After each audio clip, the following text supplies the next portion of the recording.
Fala pessoal, hoje a gente vai dar início à sexta parte do nosso guia definitivo de parafuso. Nessa parte vamos conhecer os parafusos que têm a cabeça sextavada interna, ou como é conhecido no popular, o parafuso para chave Allen. Assim como fizemos nos demais parafusos, vamos conhecer o tipo de cabeça, de rosca, grau de resistência, acabamento de superfície, o material em que é fabricado e a medida.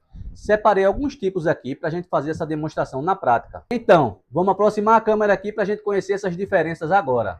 Esses são os parafusos mais comuns na indústria. Vamos começar identificando o tipo da cabeça de cada um. Esse daqui, com essa cabeça cilíndrica, tem esse aspecto arredondado e um corpo alto. Esse parafuso oferece alta resistência a torque elevado. Esse formato de cabeça promove um encaixe preciso da chave e evita o espanamento. Outro modelo que temos aqui é a cabeça chata ou escariada, que é utilizado para dar um acabamento mais liso na peça acabada, né? A cabeça dele fica embutida na peça acabada, né? Outro modelo bem comum também é o sextavado interno sem cabeça.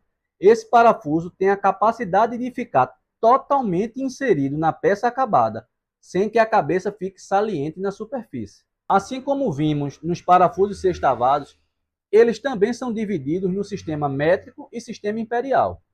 Se você caiu de paraquedas aqui e não sabe do que a gente está falando, volta um pouquinho os vídeos e procura a parte dos parafusos sextavados. Bom, como fazemos para medir? O método de medição é similar ao método de medição dos parafusos sextavados, que a gente já viu aqui. Medimos o comprimento a partir da base da cabeça dos parafusos cilíndrica e dos parafusos chata, a gente tem que levar em consideração o tamanho da cabeça no corpo do parafuso, pois esse parafuso ele fica geralmente embutido e rente com a peça acabada. Já os parafusos Allen sem cabeça, levar em consideração todo o corpo, pois esse parafuso ele fica embutido dentro da peça. Então, pessoal, vamos ver como é que a gente faz para medir aqui. A gente tem um parafuso novo, né, que a gente não mostrou ainda como é que faz para medir. O método de medição é similar ao que vimos até agora nesse guia. Nos parafusos que a cabeça fica saliente, medimos o comprimento a partir da base do parafuso, da base da cabeça, até a ponta da rosca. Nos parafusos que tem a cabeça achatada, né, ou esse cônico aqui na cabeça, temos que levar em consideração o tamanho da cabeça na hora de medir o comprimento do parafuso. A gente fazer a medida aqui do parafuso sextavado interno sem a cabeça, temos que levar em consideração o corpo todo, pois esse parafuso ele tem a característica de ficar embutido na peça, sem que fique nenhuma saliência para fora. Ou seja, a gente precisa identificar o tamanho exato do parafuso para que ele não sobressaia da peça. Esses parafusos são fabricados em aço liga e têm uma resistência excelente de 12,9.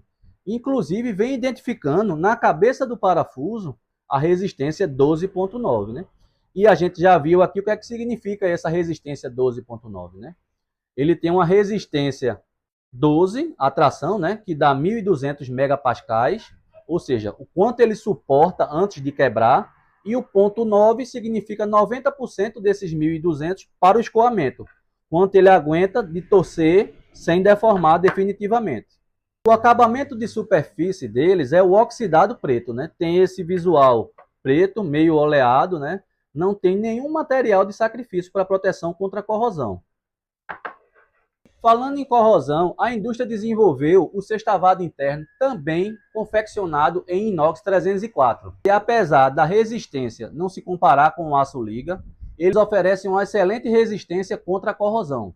Repetiram as cabeças cilíndrica, chata, abaulada e sem cabeça para os parafusos que são confeccionados em aço inox. Eles não têm uma resistência equivalente ao aço liga 12,9, né? Mas tem uma excelente durabilidade contra a corrosão e pode ser utilizado em ambientes úmidos, ambientes alimentícios, ambientes marinhos, que vão suportar super bem a questão da corrosão. Com eles a gente chega ao fim dos parafusos que utilizam o sistema métrico e imperial. Esse foi o parafuso sextavado interno. É um parafuso muito moderno e muito comum na indústria. E com eles a gente chega ao fim dos parafusos que utilizam o sistema métrico e o sistema imperial para definir a rosca. Vamos agora poder avançar para conhecer os parafusos que possuem uma rosca soberba e uma rosca alta tarraxante. Mas aí esse vai ser conteúdo para uma próxima parte. Se você não quer perder esse conteúdo, não esqueça de se inscrever e deixar o joinha para a gente aqui.